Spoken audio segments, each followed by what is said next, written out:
Balima o biye mardi 10 août 2022 un petit frère dɔ bɛ non avec ka kuma dɔ fɔ malien an b'a lamɛn n bɛ tila ka jaabi aw bɛna faamuyali kɛ kuma la prêt parti komi cɛ tɛ ka ne tantɔgɔ ma a ka fɔtaw la n'o ye Seku Tunkara ye n ye mɛnna ka Seku Tunkara bonya ka gasi sigi mais ne mɛnna ma jateminɛ k'a bɛ fadenya la ne yɛrɛ la fo ka taa don hasidiya kɔnɔna la mɛnna ka sɔrɔ ma o jateminɛ parce que a kun tɛ se ka don hakili fɛ k'a bɛ se ka kɛ quoi 2018 campagne Seku Tunkara nana sira min fɛ Mali la o tɛ ne ka sira ye a kun jigi danbɛ maa o maa kan o bɛɛ de y'a ta ye Gallo ne de y'a fɔ ne ye j'ai dit c'est pas normal fo ka taa Seku taga a ka so bɛ Lafiyabugu ala ka déplacement Bamako ne de tun b'a bɛɛ assurer ni n ka mobili ça n'a pas suffi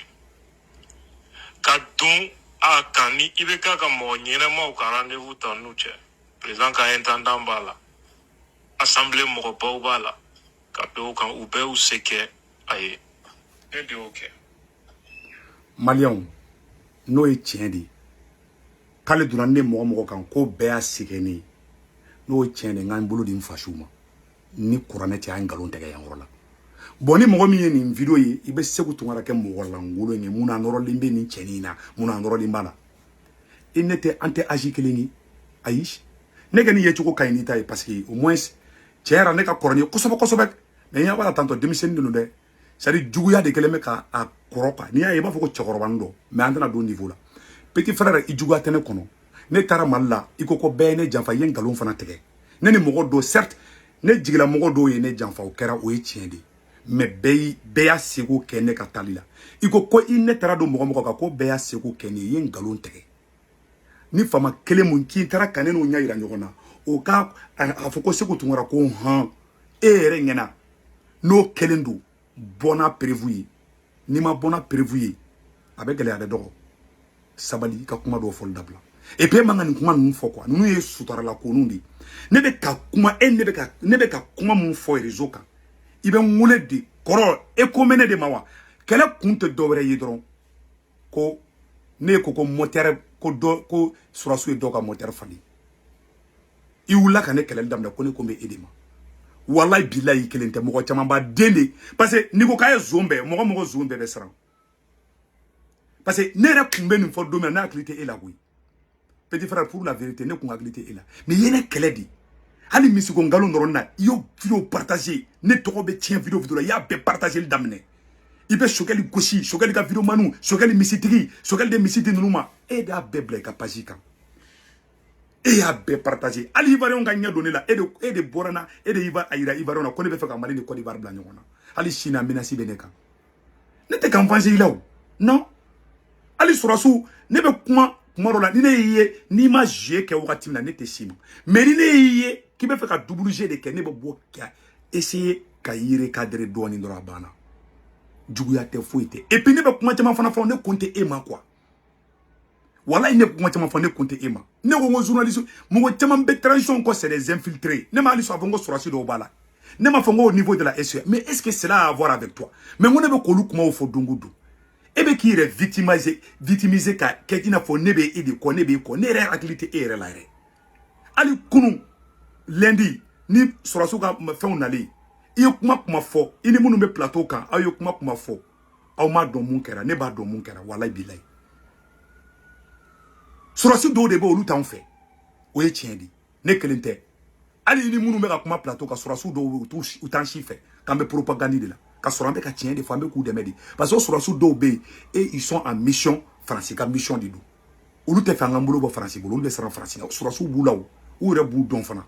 mais ne tɛna n da don détail la donc ni e ye sansi sɔrɔ i gɛrɛ la peut-être Surasu dɔ la bon je ne sais pas bon e bɛ ka bɔ ka kumaw fɔ e de taara ne n'a ye nin fɔ sa a bɛ kɛ mɔgɔ kɔnɔ ko miliyariw de taara k'o di ne ma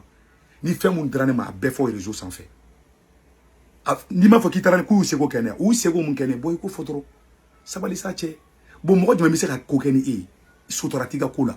et puis i bɛ ka mɔgɔw si yɔrɔ fɔ mɔgɔw ka quartier yɔrɔ fɔ sur les réseaux sociaux e bɛ yɔrɔ min na ne t'a yɔrɔ fɔ i ne kɛlɛla cogo cogo ne tɛ don i ka vie privée kɔnɔ i ne kɛlɛla cogo cogo ne ni e ye mun kɛ entre toi Dieu et moi ne tɛ n sigi réseau kan n ko n bɛ don détail modèle dɔ la o la e be kuma fo ka wasa ka tla kan galon fana tege bon ni mogo mi ni abeni foni hina to yayi ki makari ki sumaya ni mogo mi to ba fo ko ayi ko ichi ko fe ne bina i kono ko kele na nye yafa de li fe et puis ne tale i ne bisimila o ye tiende i ne voyage ke o ye tiende o kera i ne ko chama ke nyogo fe ina fo ne baba kabara le ko chama ke nyogo fe mais kaneti si réseau kan ki beta ni kuma nfo ini suni fate juru sra be nyogo nya sra la abeta ni fo parce que ba don enziga manaka ni kuma medron victime azibe de l'edra biki kono e segu ba njaka koy jani beke segu tungara ka son fou goto ne ka voyage kelend la ne ko ke nyogo fe ne voyage saba de ke ka ibe ka tu ne ka voyage kelend la ne ko voyage to flan ni ne ma ko ke nyogo fe de voilà o voyage ni kara tukomi ne to no nya fina donc sabali quoi anga kuma to la me ka do kan ube u seke aye galo ne de ok a seguir États-Unis a vidéo que spécialement qu'on est remercié. Oui tiens. Wa alhamdulillah. Kalo damado ayen ni damena. Galo. Sans que je sache pourquoi. Nya wele nya nyiniga. Ngo koro ka boy dogonu kamata ku la gauche ali man wele kan nyiniga munebe kono konebe ka digo critiquer. E mengo digo critiquer li interlendo. Akoko imam digo e terroriste di. Ayara fle ne flani. Ako imam digo terroriste di ne ya jabolila ngo kuma manga ngufo ale wo fo ibeka fana wo fo ko ne mi balade nda ka me balabadida ale ya fo ibeka fo ko digo e terroriste di imam digo ko e terroriste di ne ga me mo folo mi da o yabdu nyangdi ko imam digo e terroriste di aya fo pian hala madu ntena ndado a ne rek chala kuma wala parce que ale be bon neta ne te bon ale tawi parce que ne ka mara te ne permettre la quoi bon ni mo modeli bon abina tari krefe ani mana kela be boni ni kuma faso ni c'est pas sérieux bon ani fo san bon ne be ka kuma mga mona ito lu demandi kunu surasu yu bankanga mo do te du ibi yere faka farafi no fata do yi ado e bi te invité ou te fen kalama parce que baro ne ara madin na ta bunyana ibe hali fani batrai ado ele trahi parce que ou nata be surasu ka ubolo nous ene supporter trop surasu bu banga ko do kuyi atamanta udi nata baya do atamanfa bilay talay ne ka kele horonya kele awani te horonya inete nyoko famia dia burujali fefe darane kan ni cheni ya bebla ka pasika mais ne te ka kele ou ne ra klitari la c'est tout ne te ka kele de abe yere victimiser ni kunu ne kuma ka surasu de korofo